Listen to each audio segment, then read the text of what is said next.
don't sit around and think, I came into this world for a purpose. Now, every minute is important, and that after that important and meaningful minute comes another important and meaningful minute. And it doesn't say that in your whole life you have a certain mission to fulfill. Other people are often thinking that happiness comes from being rich and successful and for having a job with a purpose, and that is going to make them happy. Abundance is really what you're looking for. It is not wealth as in so many dollars or so many whatever currency. It is so that you can go to the store and buy what you need. You can drive a car that you are comfortable in. You can live in a house that you are comfortable in. But somebody who is a billionaire is not free.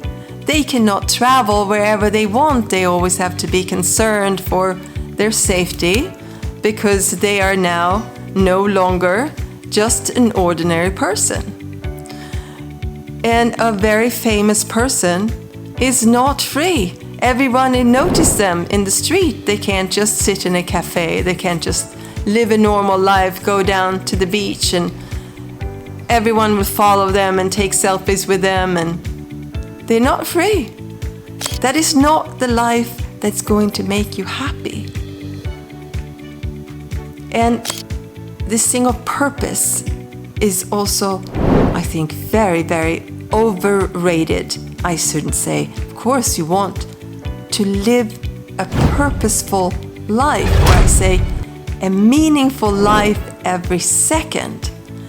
But don't sit around and think, I came into this world for a purpose. No, every minute is important. And that after that important and meaningful minute comes another important and meaningful minute. And it doesn't say that in your whole life you have a certain mission to fulfill.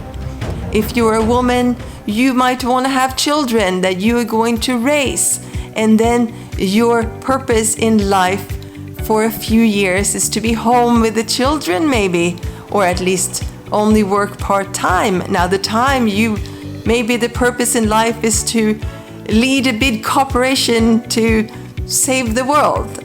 I don't know. That is not the main purpose.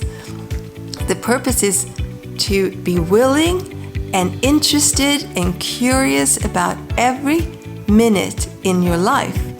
This one and the next one and the next one. We only have now.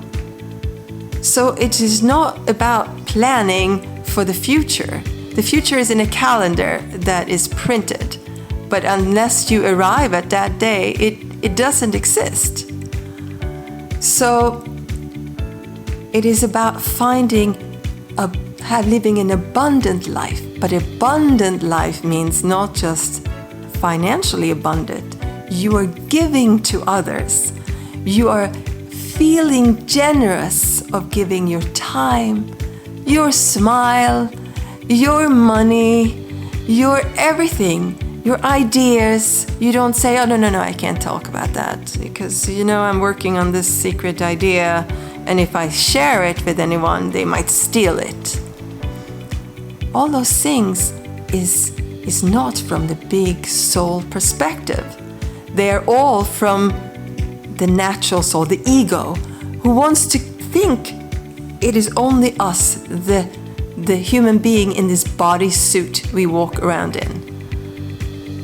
But a human being is so much more.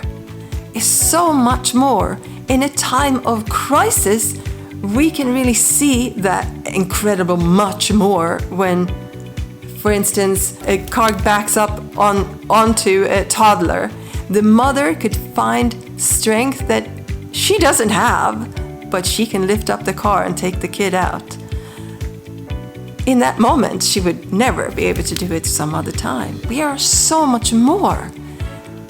But the ego doesn't believe that quite, or wants us to feel small and we have to protect our interest and know we don't have enough and tomorrow will come and we probably won't be able to pay this and that, and oh no, we have to be saving and thinking smaller and smaller and smaller.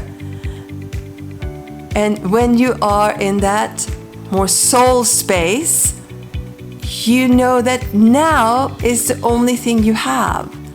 Give and be generous.